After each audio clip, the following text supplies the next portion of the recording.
Pemirsa, tidak terasa kita berada di segmen terakhir di acara Fokus NTB pada hari ini. Tapi sebelum itu saya ingin, sebelum menyapa nanti ada Mas Sigit Wacana yang ada di Jakarta. Kita sudah tersambung lewat layanan Zoom. Saya ingin ke Mbak Mauli dulu sebentar. Mbak Mauli, menyambung apa yang sudah disampaikan tadi sebenarnya.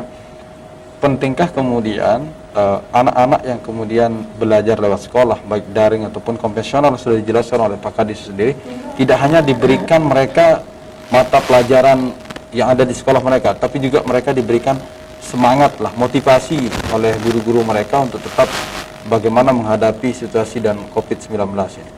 Iya, baik. Jadi memang kembali tadi ke tujuan penyelenggaraan sekolah darurat tadi ya. Jadi memang meski dalam kondisi bencana, anak-anak juga tetap harus mendapatkan haknya untuk mendapatkan pendidikan.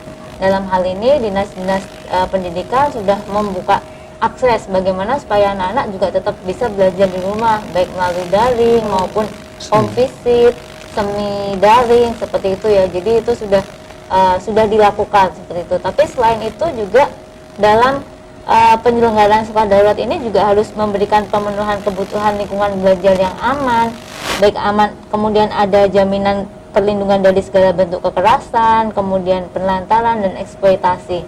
Itu juga harus dipastikan supaya anak-anak juga mendapatkan pendampingan psikososial seperti itu.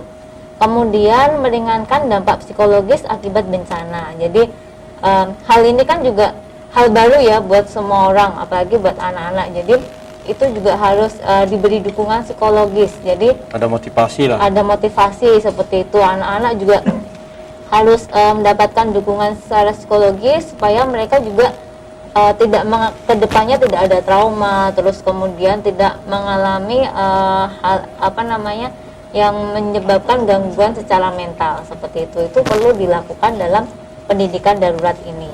Kemudian menyampaikan pesan-pesan penting yang berhubungan dengan resiko-resiko yang timbul dari sebuah kondisi darurat akibat bencana ini. Itu jadi kita kembalikan lagi ke memang tujuan pendidikan darurat. Itu yang harus terpenuhi. Jadi kenapa di sini juga kita mengajak dari dinas-dinas terkait, karena memang ketika kondisi darurat juga keamanan anak secara aman dari kekerasan, kemudian mendapat dukungan psikologis seperti itu juga harus terpenuhi dalam pendidikan darurat. Oke, intinya teman-teman dari Yayasan Pelayanan Internasional Indonesia siap berkolaborasi lah dengan dinas-dinas yang ada begitu. Terima kasih Mbak Moli. Saya ingin sapa Mas Sigit Wacana yang sudah ada di layanan daring kita. Halo, Assalamualaikum Mas Sigit. Waalaikumsalam, selamat sore semuanya. Ya, selamat sore Mas Sigit. Terima kasih sebelumnya atas waktunya. Kalau kita melihat apa yang sudah disampaikan oleh keempat narasumber kami tadi, bahwa mereka sudah mengurai berdasarkan kapasitas dan kemudian leading sektor mereka. Dari Yayasan Pelayanan Indonesia Internasional sendiri, bagaimana kemudian melihat apa saja isu prioritas yang kemudian ditangani untuk di musim corona seperti saat ini?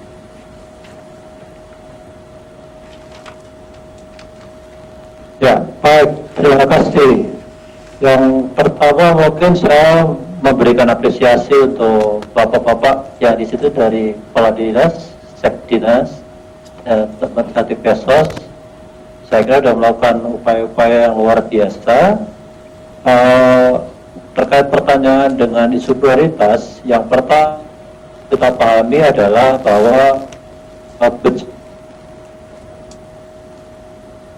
berbeda dengan yang selama ini terjadi. Biasanya kita memikirkan dampaknya. Kalau COVID ini, yang itu artinya primer, ada dampak yang sekunder. Kalau misalnya ditanya apa yang jadi prioritas, yang pertama itu sebetulnya paling rentan dalam situasi seperti ini, faktor sosial budaya kita masih menempatkan anak perempuan dalam posisi yang berbeda. Misalnya kalau kemarin kita sudah melakukan beberapa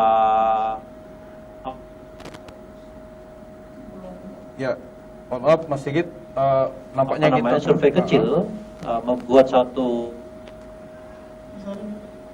Oke, survei seperti apa yang sudah dilakukan oleh teman-teman Mas Sigit?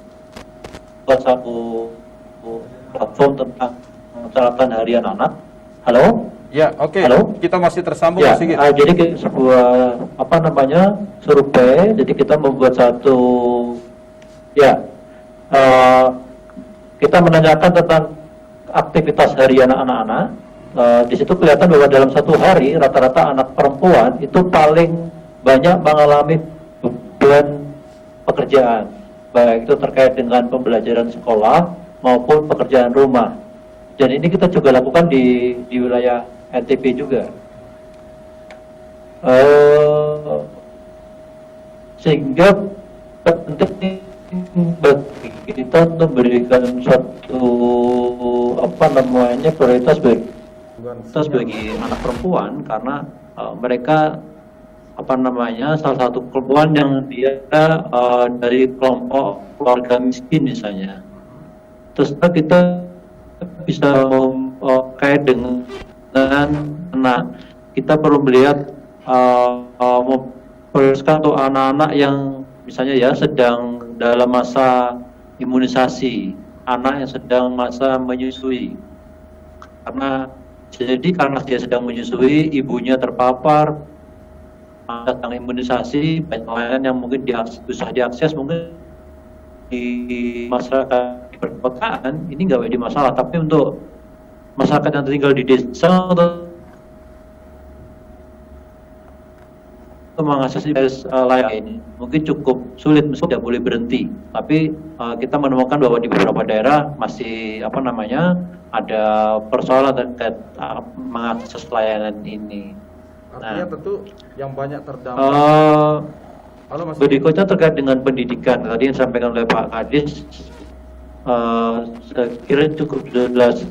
Satunya adalah tantangan terbesar kita adalah memberikan layanan pembelajaran yang menyenangkan, ramah anak untuk anak di daerah yang remote area atau daerah yang tidak ada akses internetnya, secara geografis susah dijangkau. Terus mungkin mereka juga dari keluarga yang tidak mampu, apalagi kalau misalnya anak-anak tersebut di rumah hanya tinggal dengan neneknya, atau di rumah mereka tidak ada pendampingan dari orang tua karena mungkin kedua orang tuanya merantau atau di luar negeri, atau kedua orang tuanya sedang diisolasi sendiri. Nah, ini memang jadi tantangan terbesar kita. Yang berikutnya tadi sudah disampaikan oleh Mbak Molin, salah satu prioritas kita adalah kita bisa memberikan layanan pengaduan yang itu bisa diakses oleh anak dengan keberagamannya, baik itu anak disabilitas, baik itu anak yang tinggal di perkotaan, baik itu anak yang tinggal di pencil misalnya seperti itu. Nah, kenapa ini penting? Karena isu kekerasan ini data dari LBH Apik per tanggal 24 April tahun 2020. Jadi angka kekerasan kita selama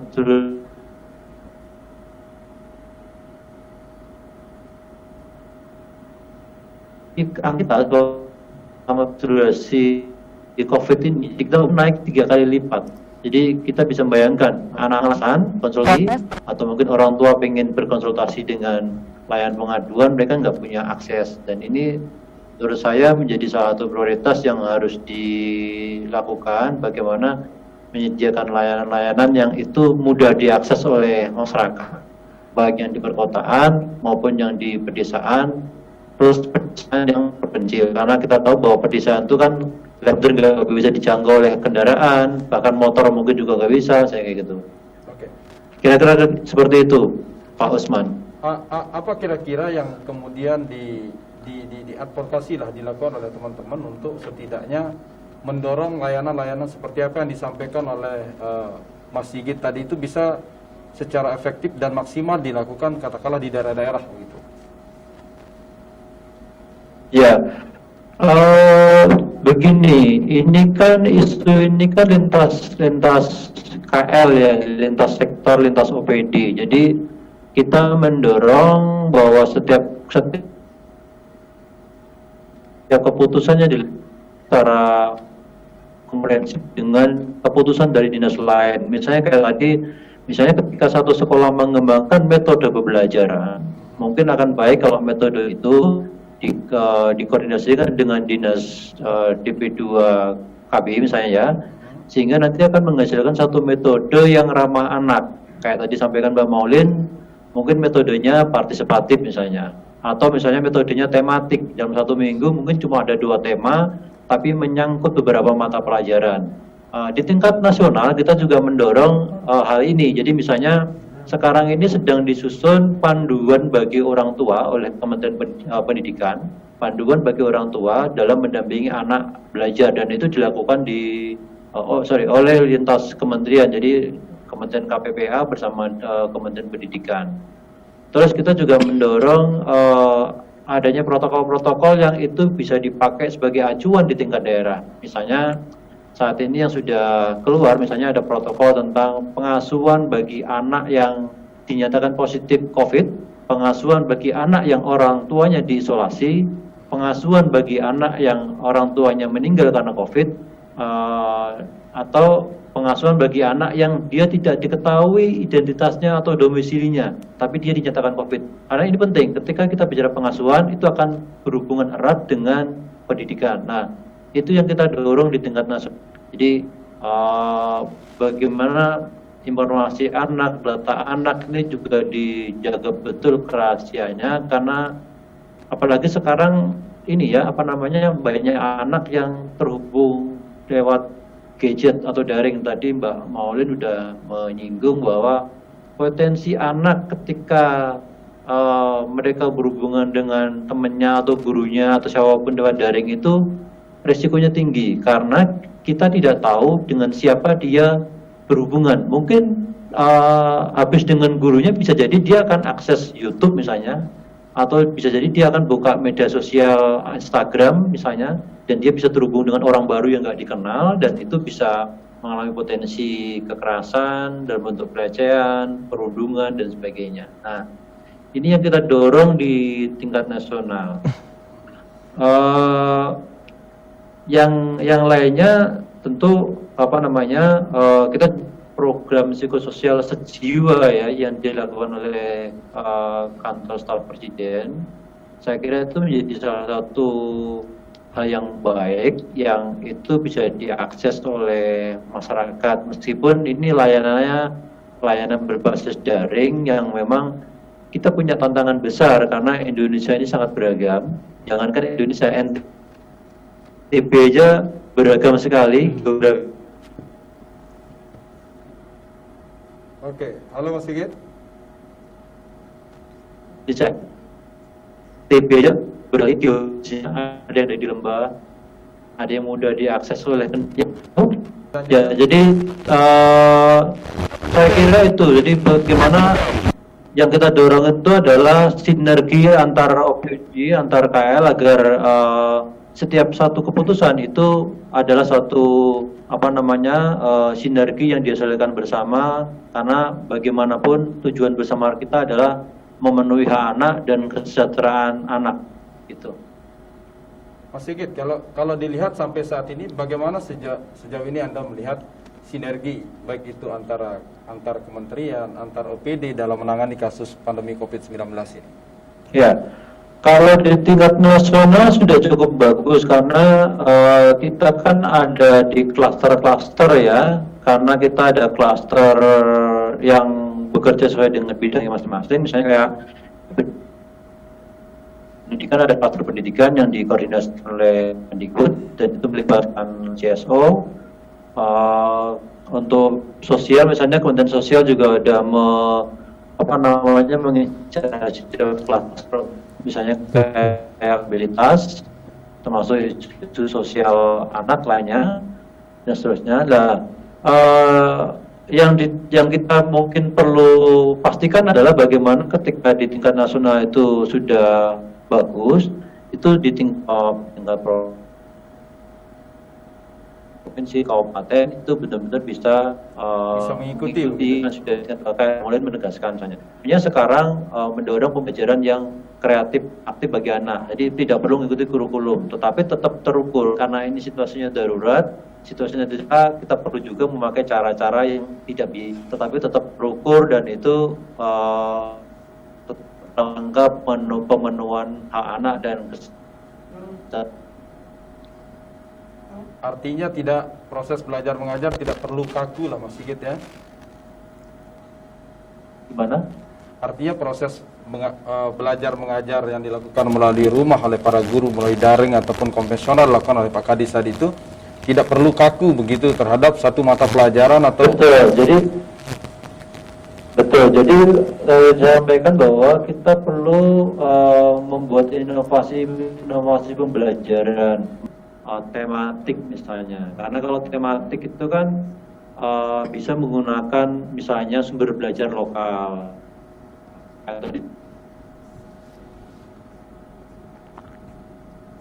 Pakai daun, pakai ranting, pakai halaman. artinya semua media masih bisa digunakan Mas Sigit ya. Corong masjid seminggu sekali Pak Guru keliling lewat masjid diumumkan, anak-anak mungkin dengarkan di rumah misalnya kayak gitu, misalnya di contoh aja. Nah,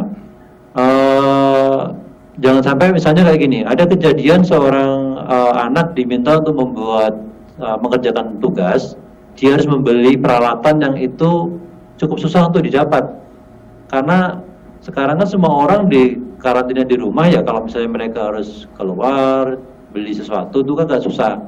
Makanya kita harus bisa mendorong inovasi pembelajaran yang itu benar-benar melihat konteks bahwa semua anak keluarga sekarang sedang diisolasi, sehingga kita harus mendorong pembelajaran yang mengoptimalkan sumber daya yang ada di rumah dan di sekitar rumah. Bisa sumber daya itu bisa anggota keluarga, bisa meja kursi yang di rumah, bisa halaman, bisa tanaman, apapun. Misalnya kita belajar tentang IPA, kita bisa mengajarkan anak tentang, silakan amati fotosintesis yang ada di sekitar kamu. Coba kamu lihat, misalnya tanaman singkong atau apa. Nanti anak-anak menulis, sekaligus mungkin anak-anak bisa belajar tentang misalnya literasi pelajaran menulis misalnya kayak gitu. Artinya tidak perlu pakai alat-alat yang Begitu Pak Osman. Jadi tidak perlu pakai alat-alat Betul, yang karena temukan ya. Ya betul, karena sekarang kan ketahanan ekonomi keluarga itu kan banyak yang turun ya. Ketahanan ekonomi mereka turun, sehingga kita harus memikirkan inovasi pembelajaran yang semurah-murahnya, yang kalau perlu tidak mengeluarkan biaya, tetapi itu efektif, tetapi bisa diukur progresnya, perkembangannya.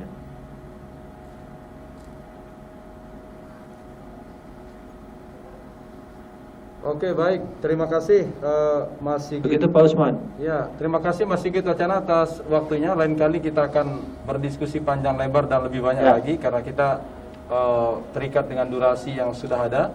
Jadi sekali lagi kami terima kasih. Dan kami berdoa agar Mas Sigit beserta keluarga tetap sehat dan dijauhi dari COVID-19 ini ya. Amin, amin, amin. Ya, baik, terima Terima kasih, amin. Ya. Salam untuk semuanya. Oke. Baik pemirsa, itu dia perbincangan kami pada sore hari ini kaitan dengan sekolah aman dari COVID-19. Kita sudah banyak mengurai bagaimana sebenarnya leading sektor ataupun dinas-dinas ini untuk menangani sini, terutama dari teman-teman Peksos menyediakan layanan, kemudian teman-teman dari BP DP3, AP2, KBP juga sudah menyiapkan layanan secara maksimal untuk menyelenggarakan proses belajar mengajar meskipun melalui rumah, tapi tetap tetap dilakukan secara efektif. Begitupun juga kita berterima kasih kepada teman-teman dari Plan Internasional Indonesia yang sudah memberikan perhatian yang cukup serius terhadap hal-hal seperti ini, sehingga kita berharap tentu anak-anak didik atau peserta didik kita bisa mendapatkan sekolah yang layak, pendidikan yang layak, dan perlakuan-perlakuan yang layak di saat-saat atau musim pandemi di saat ini. Sampai ketemu di Fokus NTB minggu depan. Assalamualaikum warahmatullahi wabarakatuh. Assalamualaikum.